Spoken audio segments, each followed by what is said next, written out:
Hi, my name is Lee, and for my U.S. history class, we had a project on the Roaring Twenties, and I want to basically talk about what I learned. So, before diving into this research, I always pictured the 1920s as like just a big spontaneous party, the jazz age. Um, But what I understand now is the 1920s was this profound cultural rebound from the trauma that was World War One. For example, President Woodrow Wilson, he tried to lead with a moral foreign policy, but that idealism was shattered by the reality of trench warfare, mustard gas, the 1918 flu pandemic. But by the time the war ended, the lost generation felt that all gods were dead and all faith in man shaken.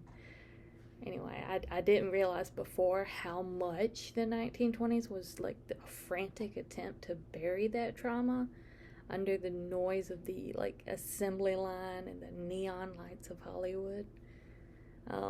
What really surprised me, I would say, is how the war's 100% Americanism turned into like a domestic cultural civil war during the 20s. Um, Basically, freedom was being pushed and pulled in three very different directions. And so, like, for my essay, I did it on three different people. The first being Ida B. Wells, which I did a paper on previously. To me, she just represents freedom the most. So she showed me that, the movement she was a part of was born from the blood of the war. She argued that if the U.S. was powerful enough to defend democracy abroad, it was basically a hypocrisy not to protect its own citizens from the national crime of lynching at home. And then there was the nativist movement.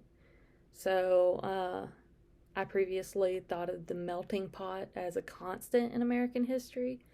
But actually, in the 20s, nativists used patriotic sentiment to pass the National Origins Act, which legally ended that myth to keep America American. And then finally was William Jennings Bryan. He represented the rural fundamentalist resistance, and he was in a trial. It was the Scopes monkey trial.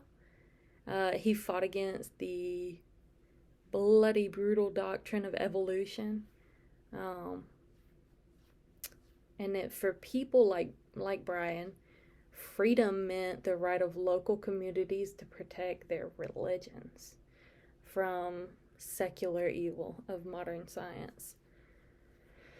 And I also learned how the government's wartime control, like the Volstead Act and fuel holidays, led to massive craving for normalcy. So, like when Warren G. Harding won in a landslide, it was because Americans were tired of moral crusades. So they traded Wilson's idealism for Henry Ford's assembly line, and that dropped the price of Model Ts to like $300. And I don't know, it was a huge revelation for me that the 1920s prosperity was a technological escape. 90 million people a week went to movie palaces to see Charlie Chaplin. They listened to the same radio programs, which, smooth out regional differences, but also reinforce stereotypes. Like whether it was Charles Lindbergh flying solo across the Atlantic or the rise of the flapper. It was the decade was about individualism as a reaction against the regimented life of the war years. So, what I understand now, um, ultimately, I learned that the 20s wasn't just about roaring with joy. It was a decade of friction. It was a nation trying to reinvent itself through technology and pleasure while simultaneously grappling with the same questions of race, religion, and immigration that we still debate today. The Great War didn't just end in 1918, it created a new, unrecognizably violent, and complex world that Americans are still trying to navigate.